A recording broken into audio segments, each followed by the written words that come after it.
Once gideclare gani sa Bible nga illegal, o ibutang talang og kana siya immoral, as Christians dili na nato himuong normal kaysa iyang pananaw kana karumal-dumal. Di ta manundog sa ubang Christians nga karnal. Kana bang mas gipalabi nila ang mga butang nga temporal kay di ta makaangkon ang nag-life nga eternal. So di ta mosabay sa kadaghanan. Di ra batanan nga ilang gikauyunan, gikahimutan pod sa kahitasan. Ayaw kalimot sa giingon sa balaang kasulatan. Sayo pra ba ang gisubay sa kadaghanan?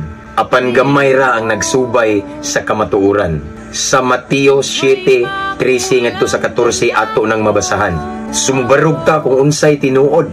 Sa pag-alagad niya kita maninuod. Bahalag kita pa magkalisod-lisod. Bisag usahay kita magkaumod-umod. Sungsungon gihapon natong mga balud. Sundon nato ang iyang mga balaod. Aron mag-abot ta sa langit nga giandam ni Lord. Ug magpuyo ta didto nga malipayon hangtod sa hangtod. Mabungahong kabuntagon mga higala. Ampo amping abante ta. Sa Dios lang ang tanang dungog ug himaya. God bless.